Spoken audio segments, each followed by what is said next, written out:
A state, it will not just grow because of its economic growth. It also needs to bring various inputs to it, and various stalwarts actually take a very important role in it. And today we're going to meet one such person, Dr. Rafiq, who is actually the vice president and the managing director of Kothari Industries. Thank you so much for speaking to us, sir. So, as a formal thing, initially when we start an interview, we will actually do a bit of research. And when we did a bit of research about you, we just came to know about quite a lot of interesting aspects about your growth. So, for the audience, would you like to just give us a small introduction about yourself? Yeah. So I'm Dr. Rafiq Ahmed and I'm Vice Chairman Managing Director of Kothari Industrial Corporation. So I'm very proud and happy to be part of this organization and being the promoter and being the Vice Chairman Managing Director and KMP of the company really gives me proud. And I think everybody is aware we are doing a lot of activities in Kotharis, and as you said, Tamil Nadu, Kotharis have contributed a lot during the period of DC Kothari, our former founder, and CM Kothari. This company has brought a lot of industries in all avenues. So fertilizer is a core business, and we are into several other entities and other industries also. We have already employed thousands of people in the past.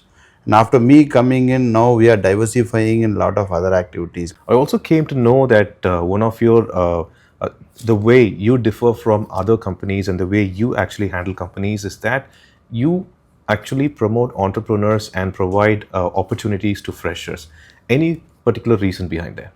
See, I would like to share with you because I developed myself being an entrepreneur and I grew of my own. So I can feel that and I understand today we have huge young population.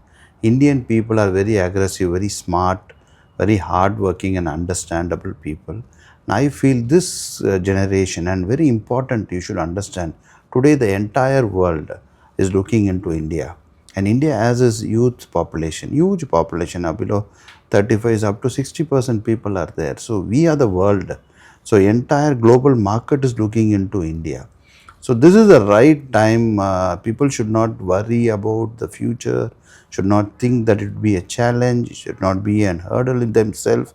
All this uncomfort and what you say, they have a lot of they have a fear that we can't succeed, and all these should come out. So only a leader like us who has already passed everything, succeeded in everything, should take them with us, guide them. That is very important. So whatever possible in my way, I'm doing it, and I'm seeing a lot of my next generation guys are doing well. A lot of startups are doing well.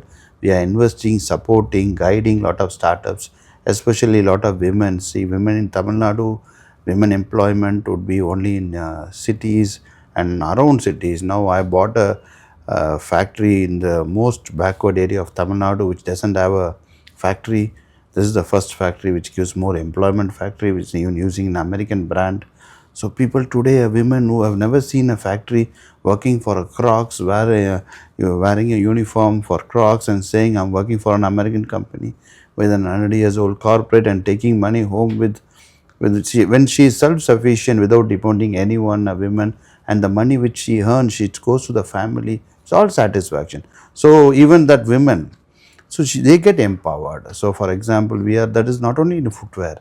So if you come when we discuss further about our businesses, women empowerment and women employment and fertilizer and for drone, we are coming very aggressive in drone. So each and every woman can own a drone or hire a drone and do farming, and it is going to be the future. So because like our father and grandfather and forefathers, nobody is ready to come and work in the field right now. So but we are an agriculture country. 60% we are dependent on agriculture. You're saying that the actual manpower in when it comes to farming, which is like rigorous manpower, is slowly moving towards drones, because Kothari is a company with a legacy in fertilizer production. Yeah. And how is drone I'll tell you one thing. See, we are into agriculture. 1958, we started our SSP factory by Kamraj Nadar and Murad Desai, a former Prime Minister, inaugurated a factory, and the brand OS, which is owned by Kothari, are still, each and every farmer family in South India, everybody knows the brand. So it has its own legacy. So now liquid fertilizer is the future now, and We are trying to save money, and even government is subsidizing the fertilizer. If you see urea, maximum 70-80% is subsidized by the government. They can do several acres in one day. For example, if you own a drone, if you want to fertilize the farm, so one person manually doing and a drone doing does lot of change. So you can do hundreds of acre per day. So a lot of things is there, and drone, that's why we are starting our drone school. We are going to create lot of pilots. There is no You edge. mean the normal farmers are going to turn into pilots? Yes, Wouldn't definitely. that need a special No, skill, we or have you have simplified it? basic education is required. Basic. See, if you see in China, they don't use English. They use Chinese. So how they are using drone? How they are farming?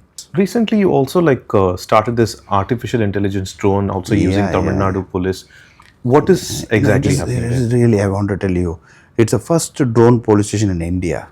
Nobody has tried first. So this concept came and we were very much interested. And we did this as like an ambitious project, and we succeeded. How did you establish this? This actually, see, we tied up with startup. We tied up with startup guys in the young generation below 30 years. The new engineers gave me that product. So I'm not an engineering student, but we were able to incorporate that knowledge into drone, and we were able to create a drone manufacturing. Was there a challenge actually when creating an artificial intelligence Yes, drone yes, yes, for the yes. police in particular? And where is this police station?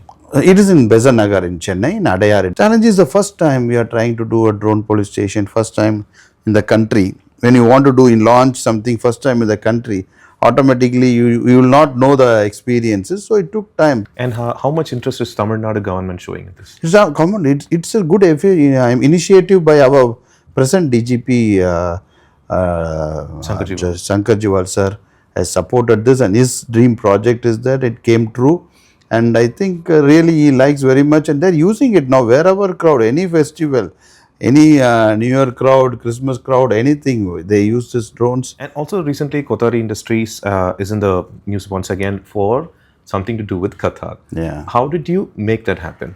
See, Qatar is a very great experience. 2018, I first time met our Sheikh Falah bin Jassim Al Thani. Actually, I met him for a fertilizer project. I want to do an NPK project in Qatar. Qatar has a urea factory.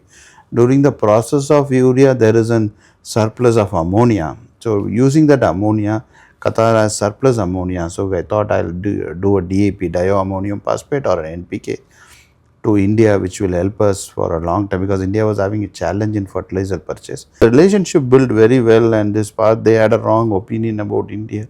They felt that India, there is a lot of communal clashes, all those things. And I said, no, I'm the big model for you, sitting in front of you and doing this business. So he was very happy to come. He owns a lot of international brands. He owns a lot of five-star hotels all over the world.